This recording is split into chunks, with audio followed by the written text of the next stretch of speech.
Ladies and gentlemen, welcome to State of the State, a budget that puts Michigan first, presented by Blue Cross Blue Shield of Michigan. Get things done. Get things done. Get things done. Get things done. Get things done. It's something that we like to say a lot. It's grounded in a simple idea That the people who represent us should work together to put Michigan To put Michigan first. And while it is true that we have made progress together, we all know that we have more to do to usher in a new era of prosperity and change for Michigan. emerging from a once-in-a-century pandemic with a once-in-a-generation opportunity on our hands. We all want the same things for our families. Good paying jobs and great schools, smooth roads, and safe bridges. clean water, And beautiful parks. safe neighborhoods, and affordable health care. a place to call home. a community we're proud of. and a chance to get ahead. We are doers. We are capable of greatness. It's who we are. But sometimes we need a little reminder. There is nothing. Nothing. There's nothing Michigan can't do.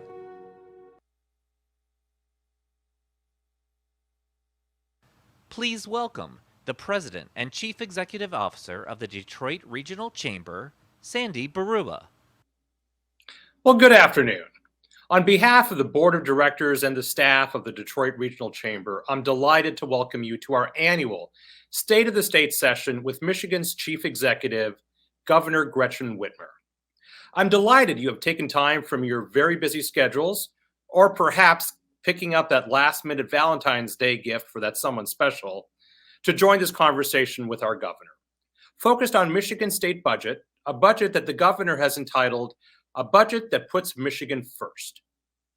Of course, the chamber would not exist, and today's special event with the governor could not happen without the support of our partners and sponsors. Today's event is made possible by the Build Institute, Jaffe, Raitt, Hauer, and Weiss, PC, Promise Schools, Samaritas, and Vocker. Today's premier sponsor is Delta Airlines, Detroit's airline and America's most respected. My sincere thanks to all of these chamber friends and supporters for the efforts to make today's event possible.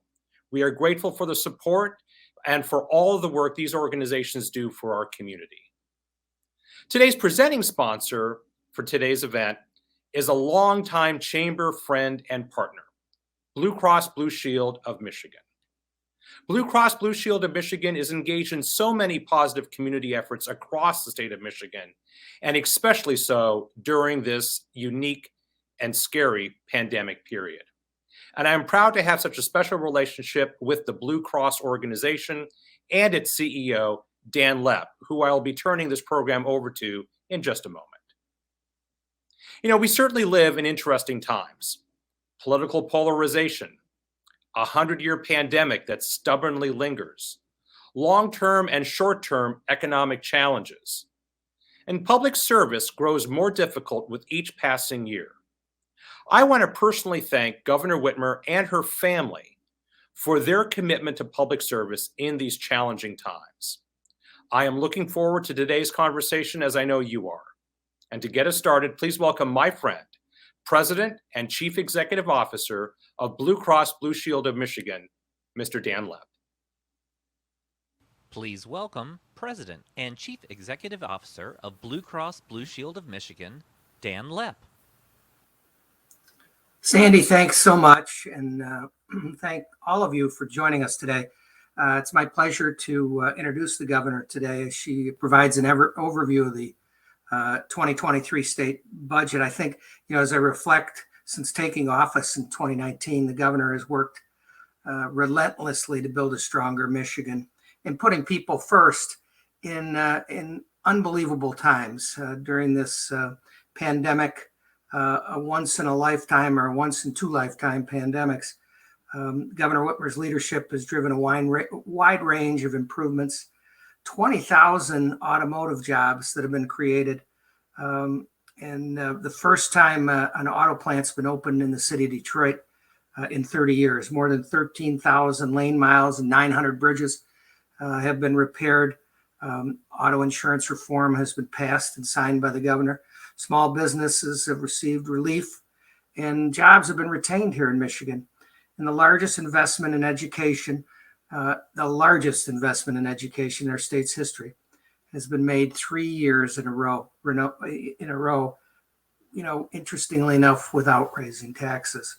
In a recent State of the State address, Governor Whitmer released several proposals to grow our economy, create good paying jobs, and lower the cost to families, including raising the earned income tax credit, offering $2,000 rebates for the purchase of an electric vehicle, working with the Attorney General to hold drug companies accountable for skyrocketing insulin prices, and expanding access to mental and behavioral health by retaining or recruiting mental health workers. The Chamber is grateful for Governor Whitmer taking the time today to address the business community. And following her remarks, we'll have a conversation to talk about what's going on here in Michigan. So it's my pleasure to welcome the 49th Governor of the state of Michigan, Gretchen Whitmer. Governor. All right. Well, thank you, Dan. Thank you, Sandy. Thank you, everyone, for being here and giving me an opportunity to share with you a little bit information about the budget that we recently introduced. Happy Valentine's Day to everyone. And I think we should acknowledge Matt Stafford. I know we all felt like Detroit was being sort of represented last night. Today, I'm here to talk about my budget proposal for the next fiscal year. And this is a moment, an opportunity that we have as a state that we haven't had in decades. This budget, we know a budget always is a statement of your values. It's not just numbers on a balance sheet. But this budget really focuses on putting the people of our state first, delivering on the issues that matter most to our families. It's balanced, and we even put another deposit into our rainy day fund, the most ever, which is great for our credit rating.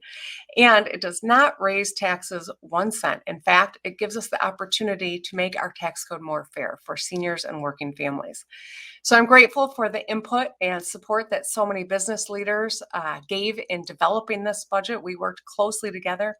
Some of the proposals that we'll talk about today build off the Michigan New Economy Plan, which we worked together on and rolled out last September during the Mackinac Policy Conference.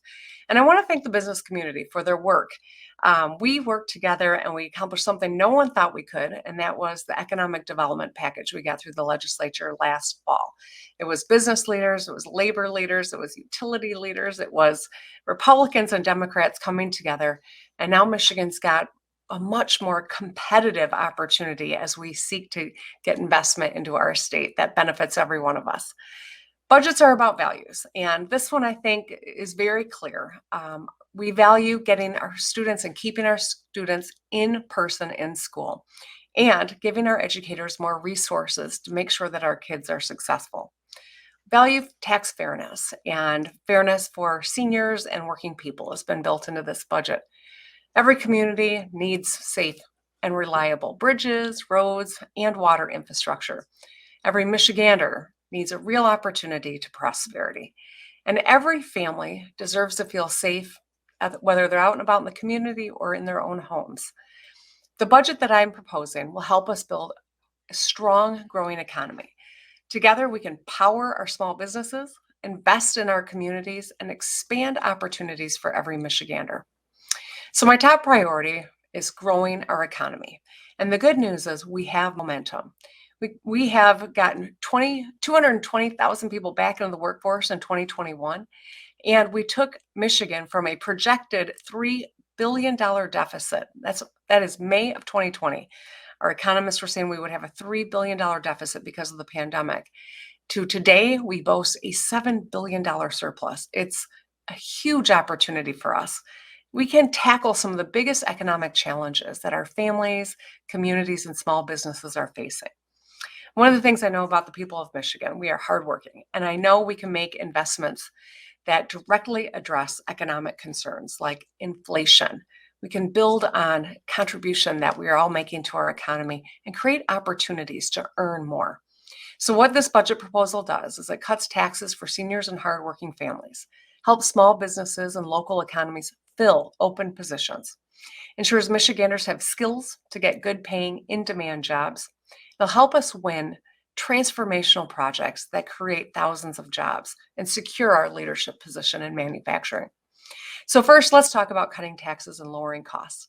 In the state of the state, I proposed 2 tax cuts that would put more money in people's pockets and help them pay the bills and grow our economy. For our seniors, I believe it's time we roll back the retirement tax and save 500,000 households an average of $1,000 a year. That's a lot of money to a lot of people in Michigan. For hardworking people, I have proposed we raise the Michigan Earned Income Tax Credit. By doing that, just that one act pulls 22,000 Michiganders out of working poverty. And for 730,000 working families will get an average combined tax refund of $3,000. And the best part of when you raise the EITC is 1 million Michigan kids. That's whose families we're talking about. Half the children in Michigan benefit when we raise the EITC. In addition to cutting taxes, I've proposed that we lower the cost of an electric vehicle so that Michigan consumers can take part in the transition that we are going to lead the way in. And a $2,500 rebate builds off of the $7,500 federal tax credit and knocks about $10,000 off the cost of an electric vehicle. Of course, we want Michiganders to buy the ones that are built here in Michigan. To put more Michiganders on paths to good paying jobs, I think it's time we expand on the successful programs that we've built together.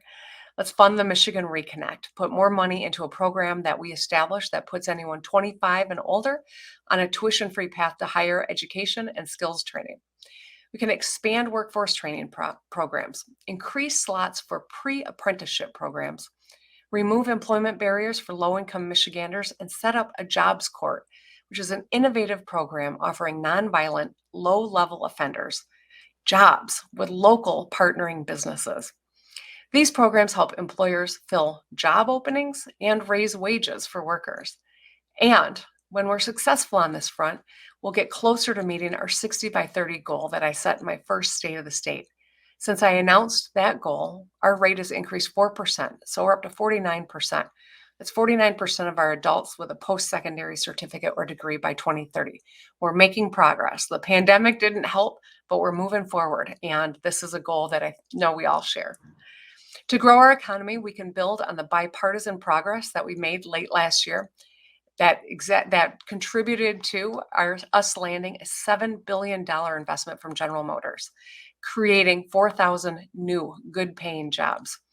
The knock on Michigan was that we moved slow. We didn't have the same economic tools other states had, and Lansing was dysfunctional. Well, we showed when we stay focused on the things that matter, we are capable of turning that whole narrative upside down. And now we're the envy of the nation because we've announced this incredible investment from GM.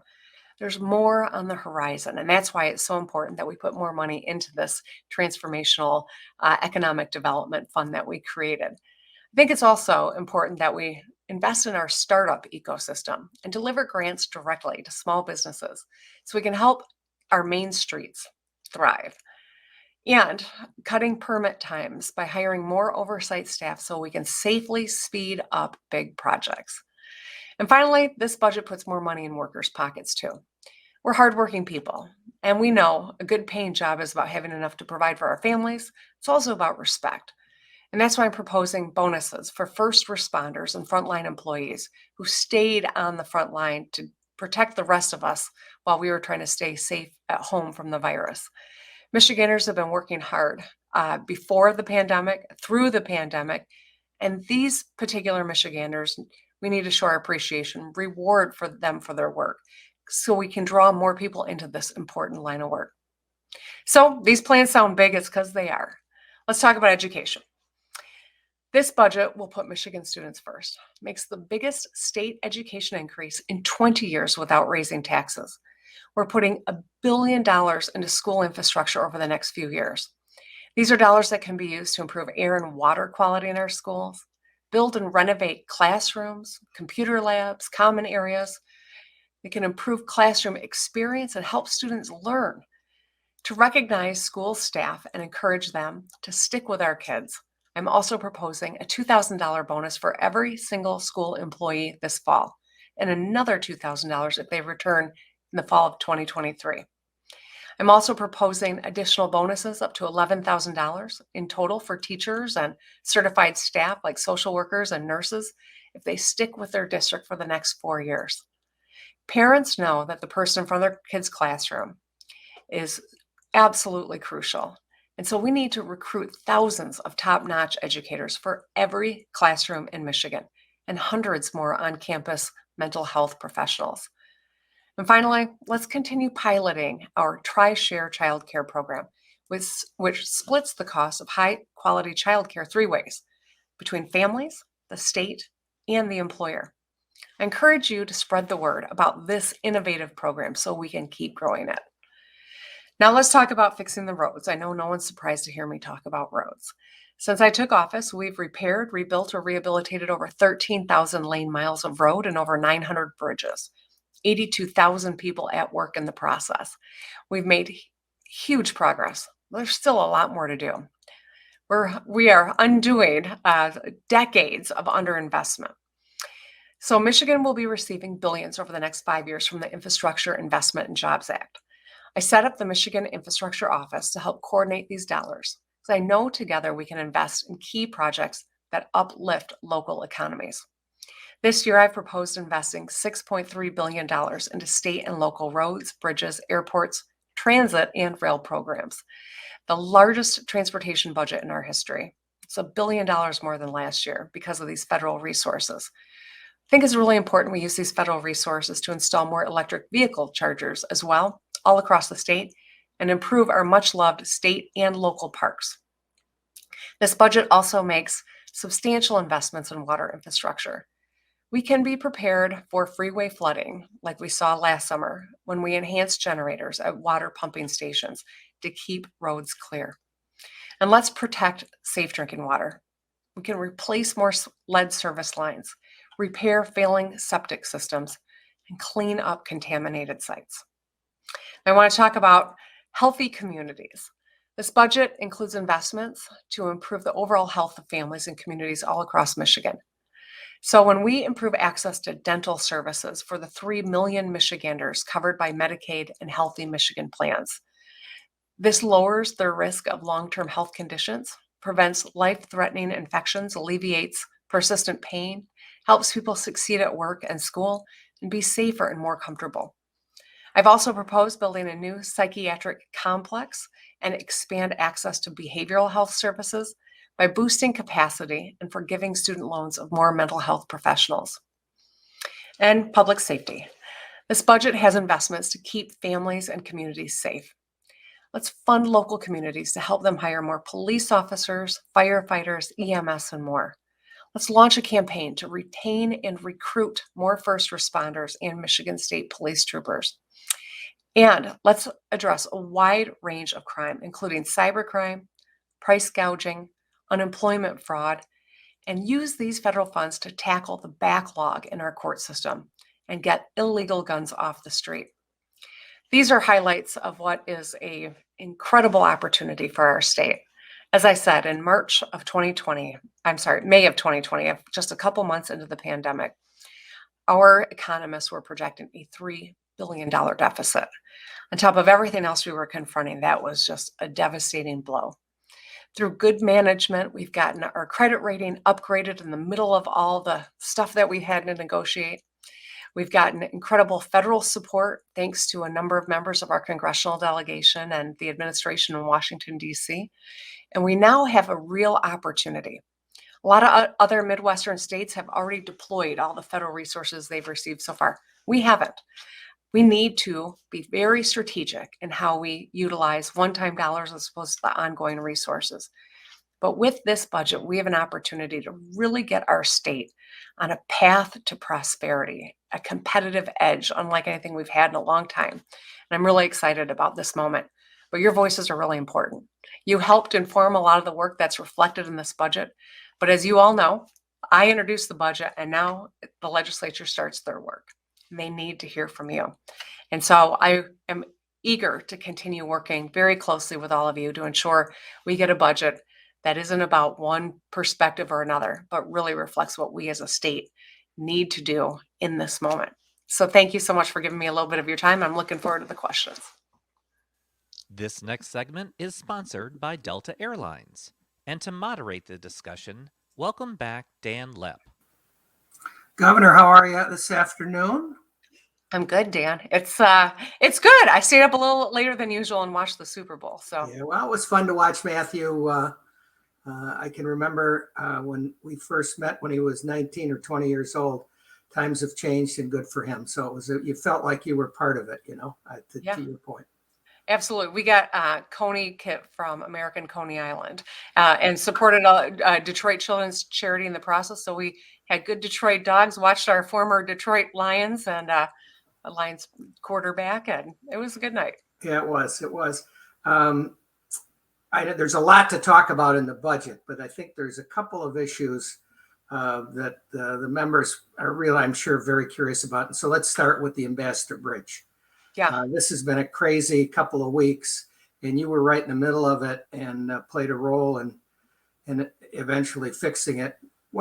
Give us your perspective on what happened and really the impact it had on Michigan. Well, I think it is an important reminder how important that Gordie Howe Bridge is, that we continue to try to push forward and keep on track and on budget. It's really crucial that we have a second span. But this was, I think, a lesson to the world. And frankly, I think some in DC didn't appreciate in the first days how serious the consequences were going to be for our nation, but for our state in particular. 1 week was a loss of $51 million, and that's just in the auto sector jobs alone. So I, of course, was on the horn with the Biden administration, with leaders in the Canadian government, with our congressional delegation. And, of course, all of our business leaders here in Michigan. It was so important. And I appreciate the work that the Detroit Chamber did as well. It was crucial to get the word out, to call for accountability. But I remain concerned.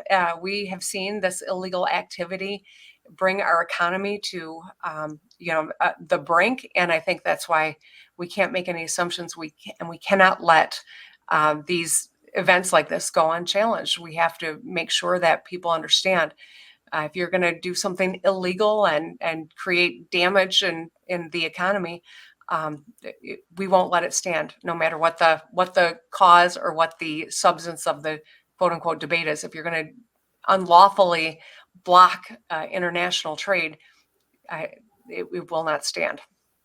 Yeah, it really did have. I think it did bring right to the middle the Gordie Howe Bridge, because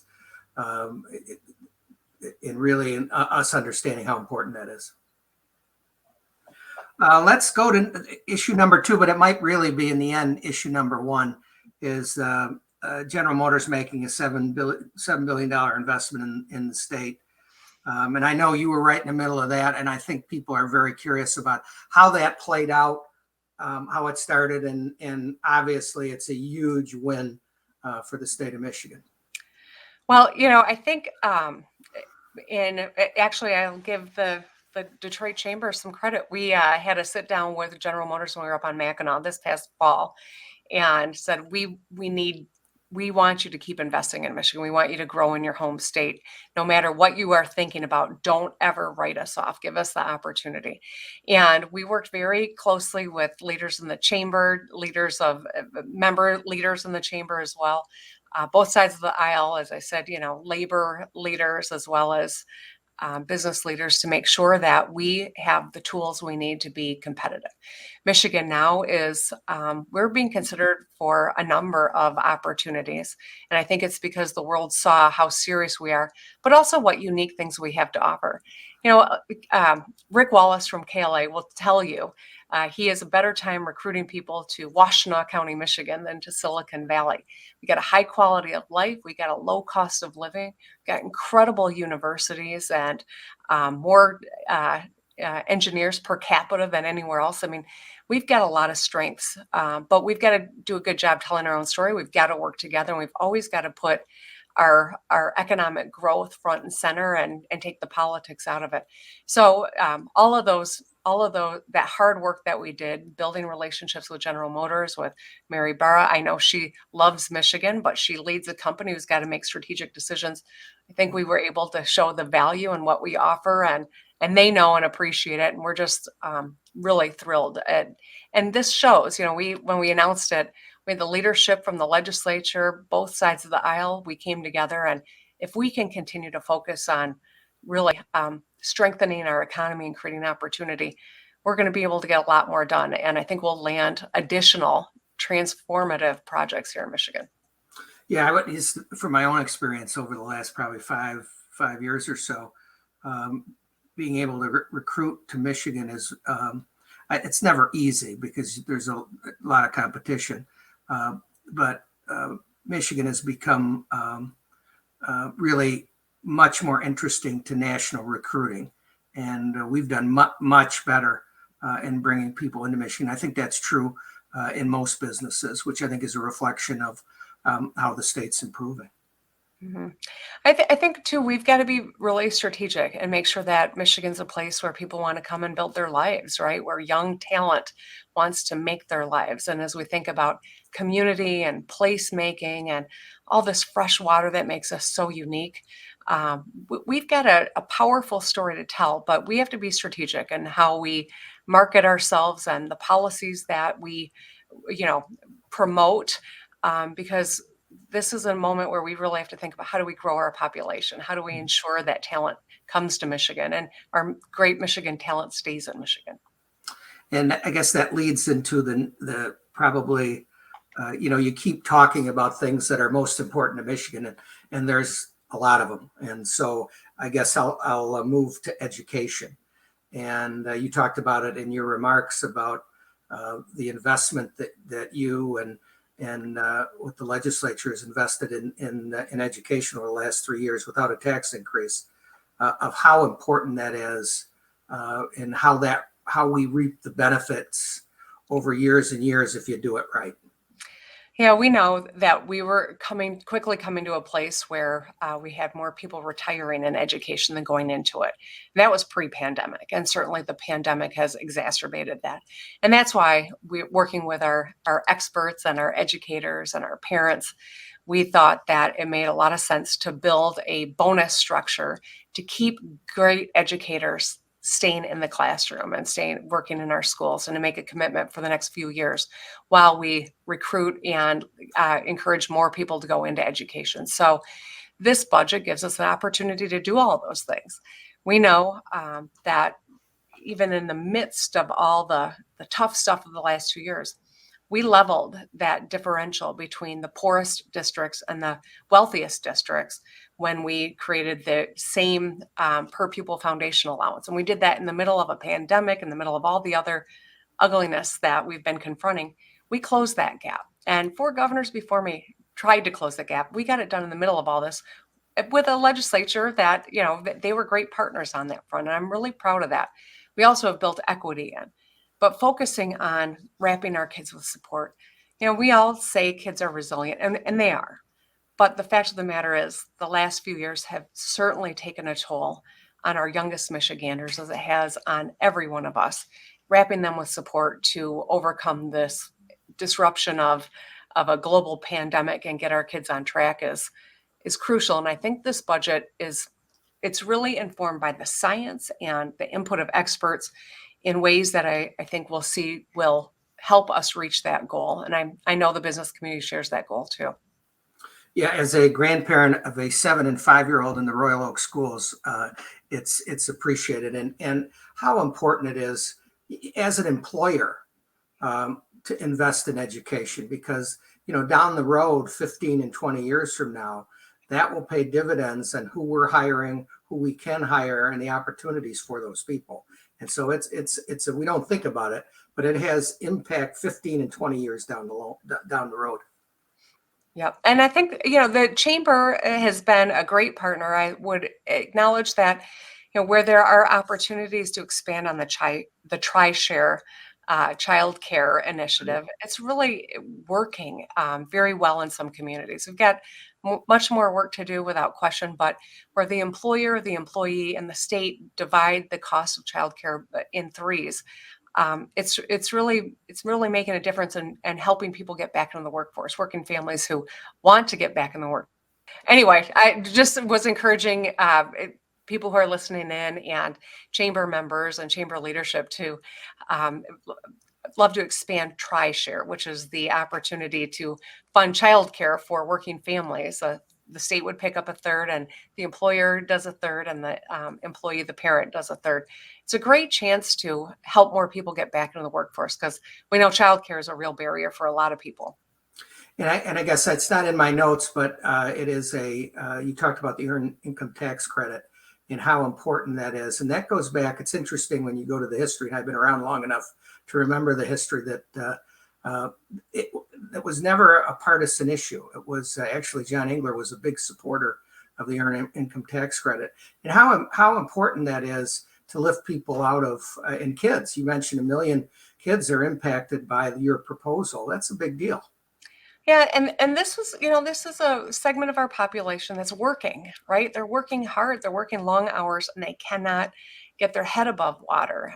Earned income tax credit is, I think Ronald Reagan, I can't remember the quote precisely, but was often quoted as seeing this as a pro-worker, equity type of policy. And when people are working hard and they can't get ahead, but we can give them a little bit of a break, $3,000 is a lot of money to a lot of people in this state and can make a big difference. And like I said in my remarks, that's 1 million children. That's half the kids in Michigan are in households that benefit just by increasing the earned income tax credit. Yeah, it's a big deal, no doubt. February is Black History Month, and you've done a lot of work, and the administration's done a lot of work on racial disparities in healthcare. You formed a COVID-19 task force, which we're proud to be a part of. Where do you see the next step in this important issue and around the access to quality, affordable healthcare? Well, I thank you and thanks so many members of the chamber for participating and helping inform the work that we did. The Racial Disparities Task Force was created in the midst of COVID when we saw what a disparate impact COVID was having on the Black community in particular, but all communities of color generally. I think it was an important moment. We did a lot of outreach. We really made a huge difference. And I know that your work saved a lot of lives in Michigan. We wanted that to transcend the moment, though, because certainly racial disparities is an ongoing challenge. And so the work that we're doing, whether it's in healthy moms, healthy babies, or it is in the equity that we've built into our education dollars, I think we've made a lot of ground, but there's more to do. And the key is it's not being driven or informed by my personal experience. We've got stakeholders all across the state who are living the challenges and helping inform the work that we're doing to remedy that and really create a level playing field with an eye toward equity. So it's not something that is resolved in one policy or another. It's one that we have to have a holistic look toward, and we're bringing a whole of government approach to. But certainly, government is one aspect. The private sector is an aspect. We've got many partnerships and much work to do yet. But I'm very humbled by what we have gotten to accomplish and eager to continue moving forward.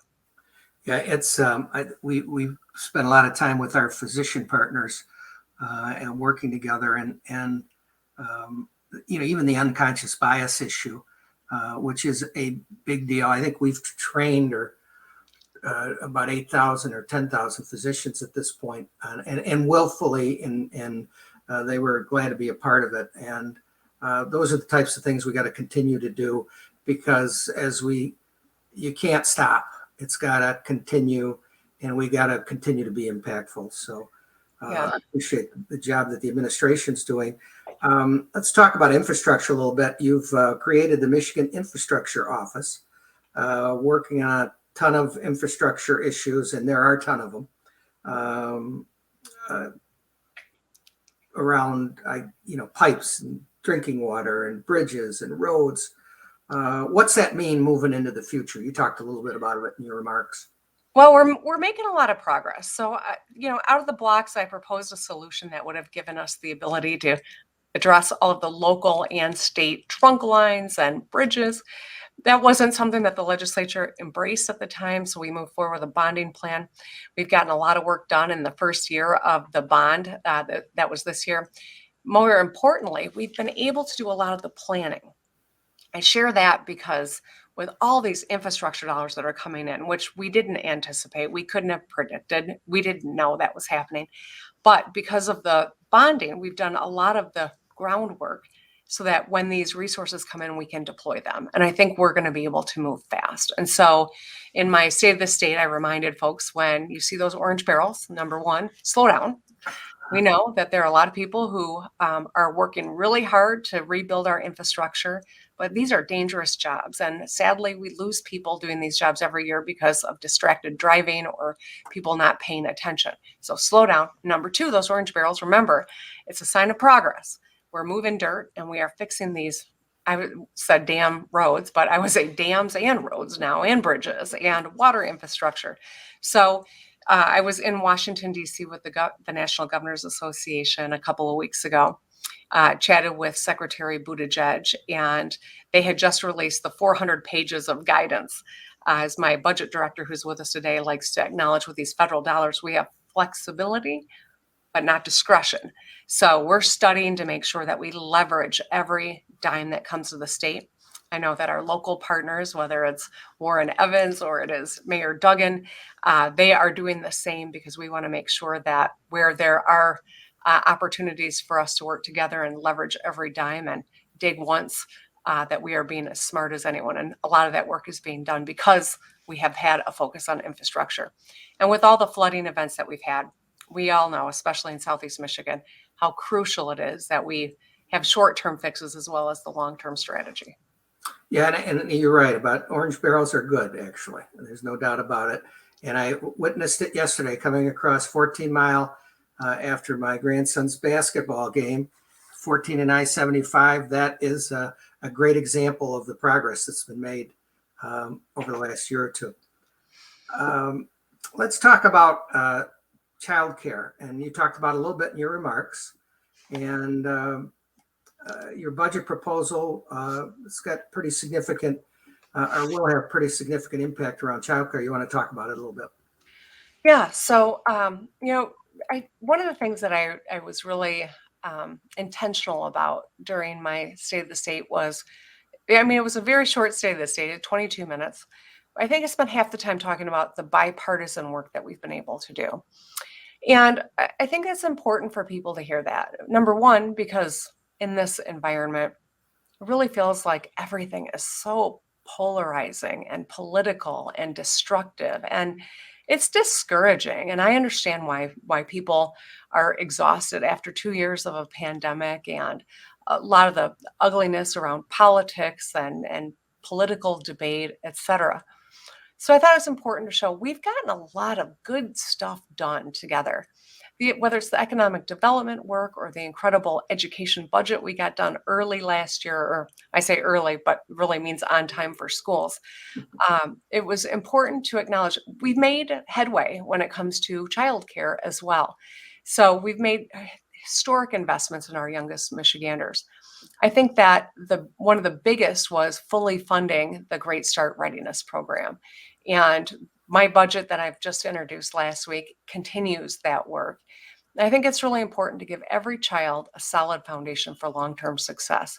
Also to help working parents get back into the workforce. I know a lot of the members of the chamber on here are focused on workforce issues, as I think we all are. Helping working families get back into the workforce is crucial, and childcare is an important component of that for many in our state. That's the only barrier that's keeping them out of the workforce. But it's an important one, because every parent, I hear how you talk about your grandson, every parent wants to know that when they're at work, their child is in an environment where they're safe and where they are learning and it's enriching for them. So I think that there's much more work to be done and that we can do together. But I also say that your voices are going to be a really important part of this process as decisions, as debate begins in earnest now that the budget's been sent over to the legislature. And I guess that is a salvo from you. And I think we got to remind our members to get involved, to be heard, to talk to their legislators back in their own districts, their senators and their representatives about these issues. Because if they don't hear from you, they don't know what you think. And I think it's, obviously important to you. It's important to Michigan. And just a reminder to folks to speak up. Yeah, and if people don't think it makes a difference, I mean, just look at what we were able to accomplish in December around the economic development package. Business leaders' voices really are important, whether your voices are at the table because of the workforce or the business that you run, or if the hat you wear as the head of a household or a community leader. Your perspectives are important, and you can't assume anyone knows what they are. Yeah, absolutely. The chamber is a great group of businesses. There is obviously a lot of large businesses that belong to the chamber, like Blue Cross, but the backbone of the chamber is small business, and I guess probably the number one question that the majority of our members would ask, whether they're big or small, is how are we going to, or what can Michigan do to help us invest and grow our businesses? And I think you've talked a lot about it today. But as we wrap up, I just thought I'd throw that out to hear specifically what you might have to say. Yeah, no, I appreciate it. We brought in Quentin Messer Jr. as now the head of our MEDC. And I can tell you, he is the dynamic leader we needed in this moment. He's really fantastic. We are fortunate to have so much talent in the state. I'm glad that we were able to import Quentin. We got him. He was out of New Orleans, but you can already see the coalitions that he's built. And I know he's sat down with a lot of the folks that are on this call. Know that the focus on, of course, transformational projects is important, but helping Michigan businesses, Michigan small businesses thrive is a really important part of the work that we're doing at the MEDC. Also, that is reflected, I think, in the work that we've done to help business through the pandemic by we've moved out tens of millions of dollars to support small businesses in grants. We're continuing to work, I think, to ensure that main streets are able to thrive. And you can see that across state government, those types of investments, whether it's in affordable housing or it is in loans and grants to small businesses or trying to make government easier to navigate. So we're working on all of these fronts. I know running a small business, owning a small business, it's hard. My husband, after 35 years, just retired and sold his business that it took him a lifetime to build. And none of it was easy. And he would never have traded it for anything, the independence and freedom that came with once it got successful, but the stress and hardship early on. We want to help entrepreneurs. We want to help people who have ideas build businesses here in Michigan. And that'll continue to be a centerpiece of the work that we do, whether it's in MEDC or it's in Leo or it's in Lara. We're bringing a whole of government approach to trying to make it easier for small businesses. That's great. Thank you. I guess to wrap up, you are now in almost year 3.25 of your administration, which is mind-boggling that it's moved that quickly. I'm sure you feel more that way than any of us. But in the time remaining, what's your reflection on that 3.25 years so far and moving forward? Well, it's 3.25 years, unlike anything I could have ever anticipated. And perhaps that's always the case, but I think it's been a pretty dramatic last couple of years. Even on the hardest day, I still feel really fortunate to be here. And I'm grateful that I've had this opportunity. I know the work that we do, how it matters and touches people's lives every single day.